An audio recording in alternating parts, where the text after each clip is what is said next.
রেলের টিকিট কাটাতে কেন্দ্র করে উত্তেজনা ছড়ায় ব্যান্ডেল স্টেশনে। রেলের টিকিট কাউন্টারে জানলা ভাঙচুর করা হয়, ছড়িয়ে ছিটিয়ে পড়ে রয়েছে কাঁচের টুকরো, মেঝেতে পড়ে রয়েছে রক্তের দাগ। বৃহস্পতিবার সকাল থেকে ট্রেন চলাচলে বিঘ্ন ঘটে হাওড়া বর্ধমান মেন শাখায়।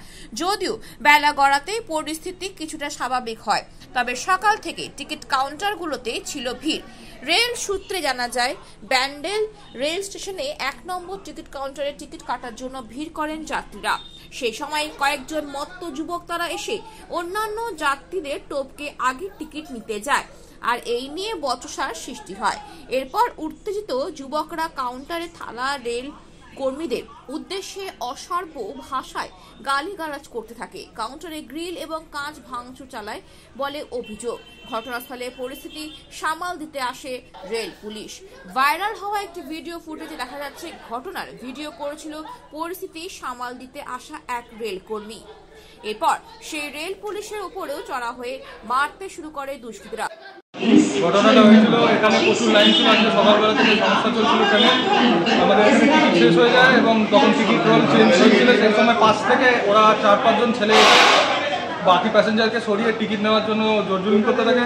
তখন ওনাকে বলা হয় যে আপনারা ওয়েট করুন, পাশের এই প্যাসেঞ্জার বলে আপনারা থামুন, আপনারা লাইনে দাঁড়ান, তারপর টিকিট পাবেন। যে আমাদের ভেতর থেকে বড়োবাবু এসে বলে যে তোমরা তাড়াহুড়ো করো না, দরকার হলে তাড়াহুড়ো থাকলে পাশের কাউন্টার থেকে তোমরা টিকিট নিয়ে নাও। কিন্তু ওরা রাগের মধ্যে অকথ্য ভাষায় গালাগাল করতে থাকে। বয়স্ক এখানে আমাদের স্টাফ ছিল, রেলের কর্মচারী, আমাদের বয়স্ক স্টাফ রয়েছে, তাকে অকথ্য ভাষায় গালাগাল করতে থাকে। দিয়ে এসে আরও 2-3 জন এসে এখানে এসে হাত দিয়ে মেরে কাঁচ ভেঙে দেয় এবং ভেতরে ঢুকে আমাদের আক্রমণ করতে চায়। কতজন ছিল ওরা কতজন ছিল? 3-4 জন, 4-5 জন ছিল, এরকম লোক ছিল। হ্যাঁ, ওরা ইন্টারফিয়ারের অবস্থায় আমরা আশা করছি ইন্টারফিয়ার নাহলে এরকম ওরা করতে পারে। আরপিএফ আছে, আরপিএফকে ধরে এখানে আমাদের চোখের সামনে প্রচণ্ড মারপিট করা হয়, রক্ত পড়ে আছে। আরপিএফের জামা প্যান্ট ছিঁড়ে দিয়ে আরপিএফকে মারধর করা হয় আমাদের সামনে। আজকে সকাল থেকে তো ট্রেনে গন্ডগোল দিয়ে ভিড় ছিল, স্বাভাবিক ভিড় ছিল। আমরা সবাইকে বোঝাতে চেষ্টা করছি এরকম হতেই পারে, যান্ত্রিক গোলযোগের কারণে ইয়ে হচ্ছে, কিন্তু তার সাথে এই ঘটনার কোনো ইয়ে ছিল না। এই ছেলেগুলো এখানকার একদম অশান্তি করবে, ঝামেলা করবে বলেই একটা মানসিকতা নিয়ে এসেছিল এবং তারা এরকমভাবে ইয়ে করেছে। পুলিশ তাদের ধরেছে? হ্যাঁ, পুলিশ তাদের ধরেছে, পুলিশ তাদের ধরেছে, তাদেরকে নিয়ে গেছে সেখানে। এখানে আরপিএফ যাদের ঠেকাতে এসেছে তাদেরকে ধরে তো এখানে মারপিট করা হয়েছে আমাদের সামনে।